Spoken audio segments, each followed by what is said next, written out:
नमस्कार, आप देख रहे हैं पीएसएन मीडिया। मैं प्रमोद कुमार सक्सेना।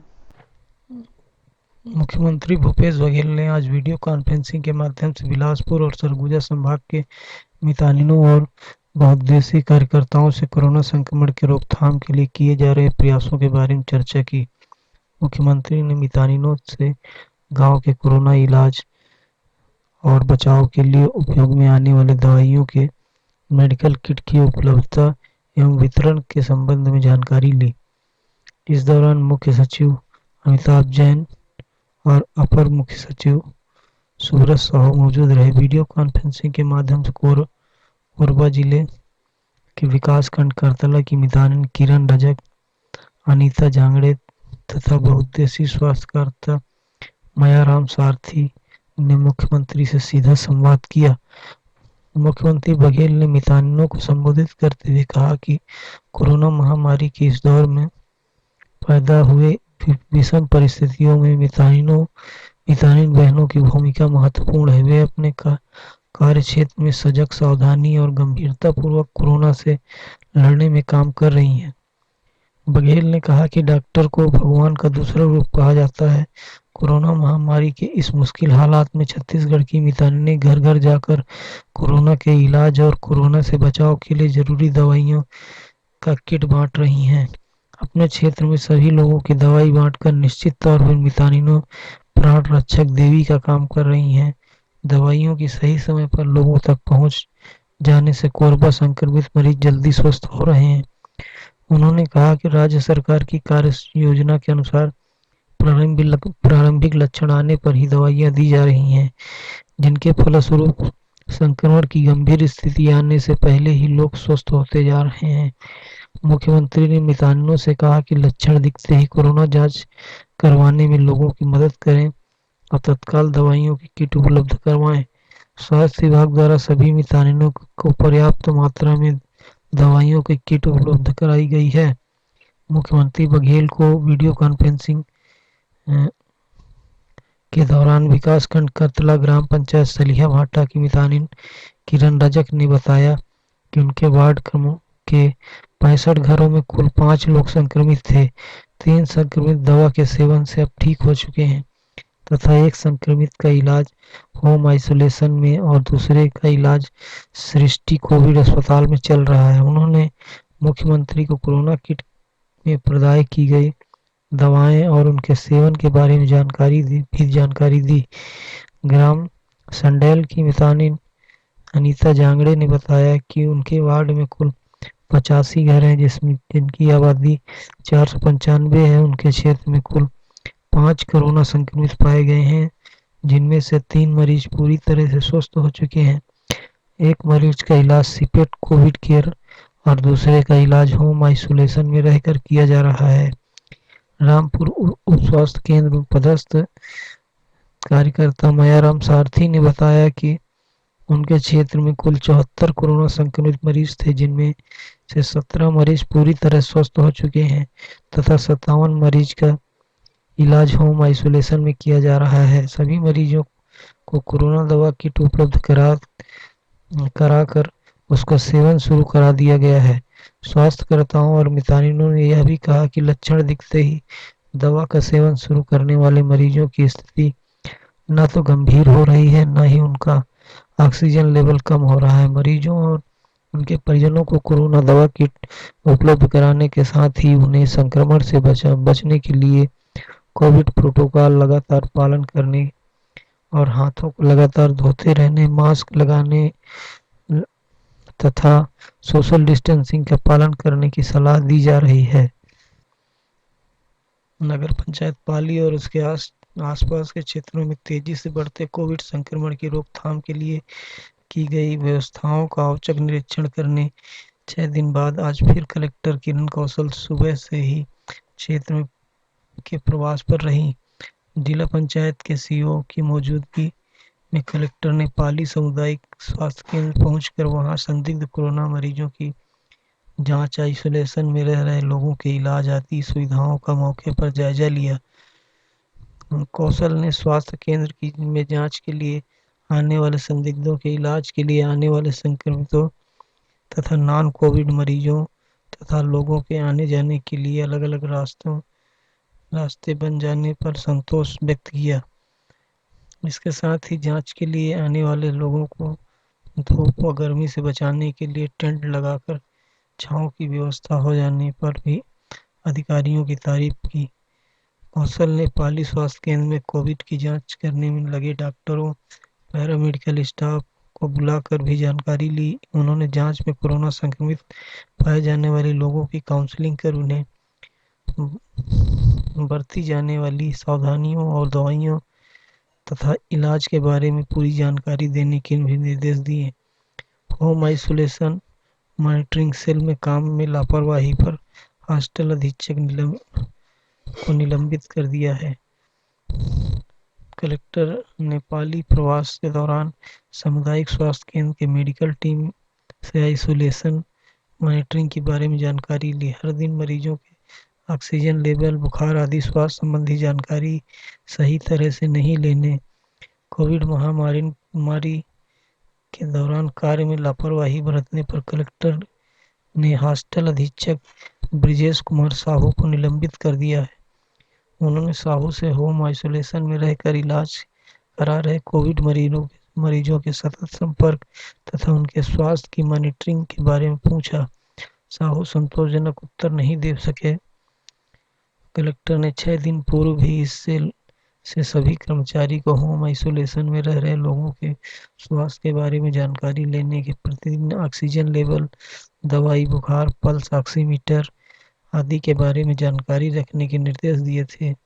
इस काम में लापरवाही बरतने पर कलेक्टर ने तत्काल प्रभाव से साहू को निलंबित कर दिया।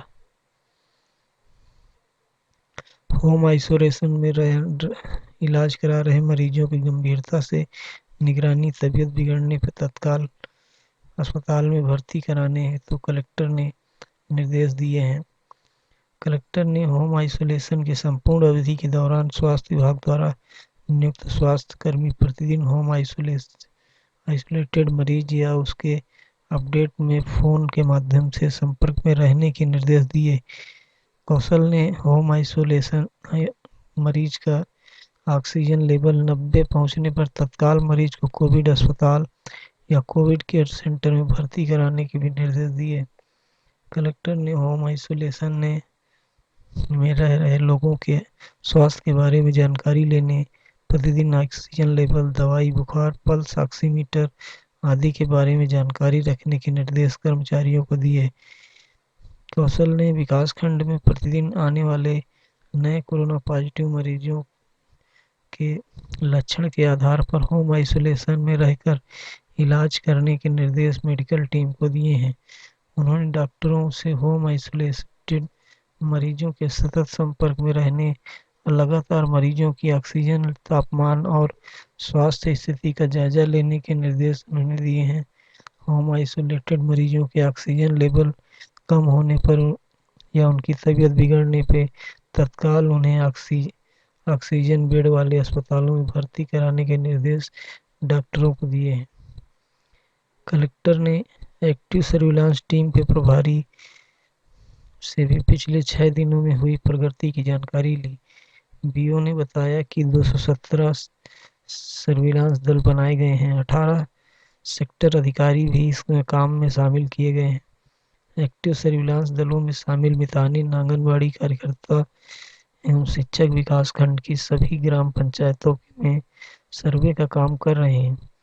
कलेक्टर ने अगले रविवार तक विकास खंड के सभी ग्राम पंचायतों में सर्वे कर सर्दी बुखार सहित कोरोना के लक्षण वाले लोगों की पहचान करने और उन्हें बचाव के लिए दवाएं खिलाने के भी निर्देश अधिकारियों को दिए हैं। उन्होंने कोरोना लक्षण वाले रोगी की पहचान कर तत्काल कोरोना जांच और सर्वे के दौरान मिलने वाले कोरोना पॉजिटिव लोगों की कोविड अस्पताल या होम आइसोलेशन के माध्यम से इलाज कराने को भी कहा है। कलेक्टर ने अपने पाली प्रवास के दौरान विनायक कोविड अस्पताल का भी औचक निरीक्षण किया। अस्पताल में कोविड मरीजों के लिए इलाज के लिए निर्धारित मापदंडों का पालन नहीं किया जा रहा था। अस्पताल के डॉक्टर और नर्सिंग स्टाफ भी बिना किसी सुरक्षात्मक संसाधनों के इलाज करते मिले। अस्पताल में पॉजिटिव ठीक हो गए मरीजों, डॉक्टरों और मेडिकल स्टाफ के लिए अलग अलग प्रवेश निकास की व्यवस्था भी ठीक नहीं पाई गई। इसके साथ ही अस्पताल के बाहर कोविड मरीजों के इलाज संबंधित कोई सूचना, पृथक्करण के लिए बैरिकेडिंग आदि भी नहीं हुई थी। इस अस्पताल में भर्ती मरीजों के परिजनों से भी पहले विवाद की शिकायत मिली थी। कलेक्टर ने तत्काल अस्पताल में भर्ती 2 मरीजों को पाली आइसोलेशन सेंटर में शिफ्ट करने के निर्देश सीएचएमओ डॉक्टर बोर्डे को दिए हैं और कोविड मरीजों के इलाज के लिए अस्पताल को मिली अनुमति निरस्त कर अस्पताल को 15 दिन के लिए सील करने के निर्देश दिए हैं। कोरबा जिले में कोरोना संक्रमण के बढ़ने का मुख्य कारण पिछले 10-15 दिनों से गांव-गांव में चल रहे शादी समारोहों को माना जा रहा है। संक्रमण में बढ़ने की गति और कारणों की समीक्षा के दौरान जिला टास्क फोर्स के अधिकारियों के ध्यान में यह बात मुख्य रूप से आई है। कलेक्टर ने जिले के ग्रामीण और शहरी क्षेत्रों में लगातार बढ़ रहे संक्रमण को रोकने के लिए सभी समाज प्रमुखों से अपने अपने समाज में अगले 15 दिन में होने वाले शादियों और बड़ी संख्या में लोगों के इकट्ठा होने आयोजनों को स्थगित करने की अपील की है।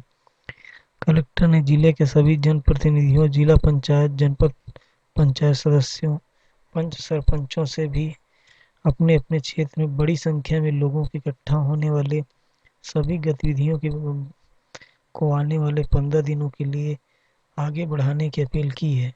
उन्होंने क्षेत्र के लोगों को कोरोना संक्रमण की भयावहता बताने के साथ साथ उसे रोकने के लिए किए जाने वाले उपायों को भी बताने का अनुरोध जनप्रतिनिधियों से किया है।